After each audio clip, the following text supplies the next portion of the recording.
think it's too loud. I think we should go instead. Oh, okay.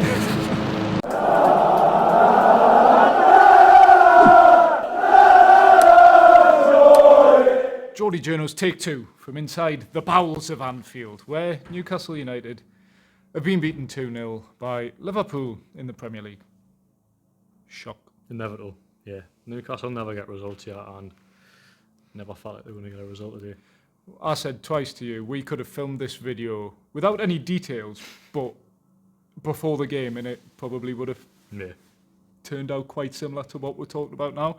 I think Newcastle, once they went behind, asked a few questions of Liverpool. I thought they were okay in the middle of the park, actually, in some ways, and it was just in either box. They just lacked cutting edge. Yeah, exactly that. I actually thought Newcastle competed all right. It wasn't the worst performance they've put in here. They've had some... A lot of average displays, I'd say, and then one half-decent display, which we can probably get on to later. Yeah, but I thought they didn't threaten the final. I thought in the middle of the park they competed all right. Conceded 2 poor goals. Yeah, really poor, yeah. Particularly one after 12 minutes as well, when Eddie Howe's probably in the dressing room telling everyone to keep it tight, and you go and concede after 12 minutes. A catalogue of errors, really. I think so, yeah. Sandro Tonali loses Szoboszlai, and then the shot goes through Tonali's legs, goes through Dan Burns' legs, and then Nick Pope, is he unsighted? Could he have done better? I tried to see if... I asked Eddie Howe about that, see if he'd spoken to Nick Pope. He said he hadn't. Eddie Howe said he probably was unsighted. That was my initial reaction, but I think because of how tame the shot was, he probably should be doing better. But it's the reason why people are questioning it is because it's the shoulder that he'd dislocated. Can't dive left. And it's based on that. Right. Yeah, and that's a theory that's only made stronger when that happens. Yeah. So, yeah, I don't know whether that was his fault, but I think given how tame the shot was, he probably should be doing better. But look, it was I don't think it wasn't Nick Pope's fault that Newcastle lost tonight. I mean, the second goal as well. I mean, to be fair, it was a good finish, the second goal. I mean, the 2 goals of conceded really stopped you. It's actually Tonali at the heart of sort of both goals, giving the ball away in the centre of the park. McAllister then obviously puts it in for 2-0. So they've been sloppy in parts of this game. They've been punished, but I think they were probably deservedly beaten. The City didn't do enough to win the game because bar that Callum Wilson chance they had in the first half, a really poor miss by him, but perhaps rustiness in his defence, because that was his first Premier League start since May, which was a long time. But yeah, they didn't do enough to win the game, and yeah, I think they were probably deservedly didn't do enough beaten. to draw it, really. Yeah. Didn't register. Liverpool are excellent, but they didn't have to be excellent tonight. No, I've just done a video for Shields Gazette where these games are usually so eventful, full of drama. Newcastle and Liverpool at St James's Park was the last 2 at St James's Park have been real exciting encounters. Even here at Anfield last season, 4-2, the highest XG ever for Liverpool. Tonight was just like a simulation game, just like a AI predicted game, wasn't it? Is that what AI predicted before the game? No, the AI predicted 3-1, but Did it? said Alexander Isak would score, which goes on to our next topic. Elephant in the room as such, Alexander Isak. I say not here. He was here tonight, but not in the Newcastle starting lineup or on the bench. Groin issue, minor groin issue, as stated by the club, and Eddie Howe confirmed that. He did travel to Anfield, so we can talk about, because we were watching the players come in, and I went, there's no Alexander Isak there, and we started really panicking, saying, oh, there's no Alexander Isak, because we got a little bit of a hint before that he might not be starting the game. Yeah. But then it was, oh, is there something more than that? Then he turns up, and we're like, oh, thank God, he's fine. But he wasn't fine. He's out the squad. So I take some confidence in the fact that he was here tonight because he was here tonight. It shows how late the call was, where they were literally willing to leave at the last minute. I think Eddie Howe made the call at around lunchtime, didn't he? Yeah. By the time the team had set off, and Isak travelled. So the only thing that concerns me a little bit is the groin issue, because I think he had problems with that last year. But again, I'm filled with some comments about how he was here tonight, and I suggest that it isn't serious because there was a chance he could have played. Yes. So, yeah, I'm hoping it's not serious, but that was a massive blow having him tonight, obviously. He puts a chance away tonight. I think Newcastle created a couple of half chances. Okay, they didn't have many shots. I think they only had 3 shots. At 1-on-1 with Wilson, I think a sharp Callum Wilson puts that away, and I think Alexander Isak puts that away.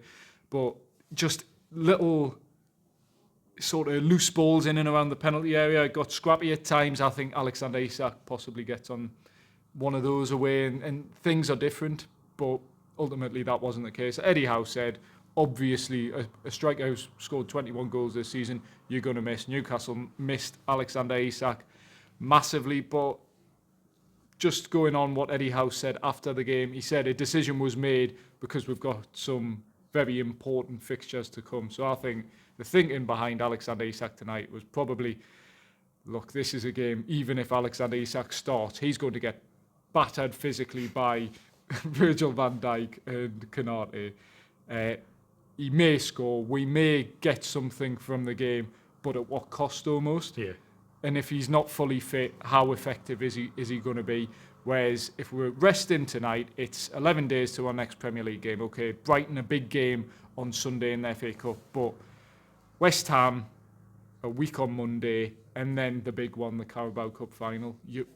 The thinking medium term, not or next game. Even though Eddie Howe always will say, next game, that's all I'm thinking of. No, I think he let that mask slip and go, no, we're actually thinking 2-3 games ahead now. And yeah, I think part of my question to Eddie Howe was the fact Alexander Isak was here tonight. Why did he travel? And the reason basically was because it was such a late call. It was probably touch and go. And then 2 other players who are touch and go for Sunday's game, Joe Linton and Sven Botman. So the injury situation, albeit it was a blow tonight, 3 big players out missing, should hopefully ease by the time the Carabao Cup final comes about. I think they could have bought any team tonight and still lost. I think that's that's probably part of the thing with Isak, where you play Isak and he might give you a chance, but you probably still lose the game. And I think it's one of them. You're probably defeated before you even kick a ball, isn't it? Yeah. We feel that coming here. I think does Eddie Howe and his players feel it as well, because Eddie Howe doesn't have a great record here. Yeah. It's just one of them places that just don't get results here, no matter what. The 30 years out of win here, I doubt I'll ever see one in my life. No, but it's just the same old. The video we did from last year, we could say the same again. It just feels inevitable losing games here. It was better this year than last year. Even though Newcastle scored twice last year and possibly could have scored more, I thought it was 4-2 going on 42. It was. It was just one of those games. It was chaos. Whereas tonight it was more controlled. It was frustrating because Newcastle lacked cutting edge. But when you look at the last performance at Manchester City away performance, it was so much better than that. It was a big step in the right direction for that. Considering you're without your top scorer, it was just a lack of cutting edge, and then a few errors in the box as well. I think you go back to Nick Pope. I think Nick Pope should do better. I think his distribution again was poor tonight. He had 2 real sort of shaky, scary moments. Yeah, horror show moments where he just didn't get punished, fortunately. But yeah, we've touched on it previously. I think it's a massive call from Eddie Howe to take Martin Dubravka out the side when he'd done very little wrong. Okay, if you take him out for conceding 4 against Manchester City, for being at fault for maybe 1 or 2 goals, you could take half the team out because that's how bad they were in that game. So, yeah, I think it's harsh on him. Nick Pope, again, now it's a big decision leading into the Carabao Cup final, because I think Liverpool in some ways will be rubbing their hands together if he's starting, just because of that high press, the distribution, the fact he's had problems previously against Liverpool when he missed the Carabao Cup final. But fortunately, no red cards tonight as well, so no one misses that Carabao Cup final as things stand. Yes, there's still 2 more games, but this was the game where either or, in terms of both teams, could have lost someone for the Carabao Cup final. Straight red. Fairly disciplined, I thought, from both teams, and no major injury concerns. Callum Wilson took and whacked to the head, but Eddie Howe said he was okay. And I think the one player who I touched on at the start of the video, who can come through the game with some credit, and probably the one player from Sunday's game who can come through, who came out with real credit and real consistency over the full 90 minutes, was Lewis Hall. Yeah, 100%. I asked Eddie Howe about it in the press conference, because almost the impossible task in football is dealing with Mo Salah. And look, it wasn't a perfect display by Lewis Hall. I think after that second goal, he probably physically and mentally tired more than anything, but he kept going. Yep. And I think probably out of Premier League fullbacks this season, he's probably dealt with Mo Salah the best. Limited into one assist. One assist, yeah. Well, that's the thing. Even at St James Park, actually thought he performed well against Mo Salah, but it's just with Salah. He's so he's just so relentless, though, isn't he? But no, I thought out of Newcastle's 11, he was the best performer by far. Didn't get forward as much as you would like.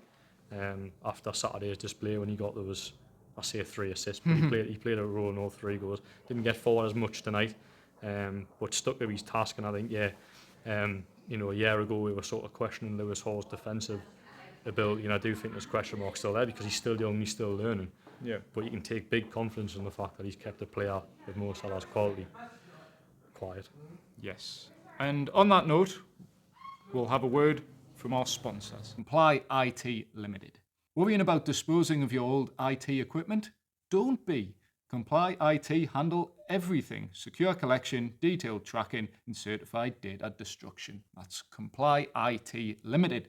We've also got Mitigate. Mitigate enhances workplace mental health, helping businesses stay compliant, reduce absences, and unlock higher productivity, creating healthier, happier teams. And of course, our OG sponsors, 4 Rivers Financial Planning. 4 Rivers Financial Planning offer holistic financial advice for all stages of life, ensuring your plan remains robust and adaptable in the ever-changing world we live in. So those were our sponsors, links in the description below, as well as the Geordie Journos shop for all your Geordie Journos merch. I've been wearing the hoodie around the house. I could have brought some good luck tonight, but unfortunately not. But we'll be back. Eddie Howe's press conference on Friday. Big questions for Eddie. Yeah, we'll see. We'll see what the viewers think. I'm sure the viewers will have a...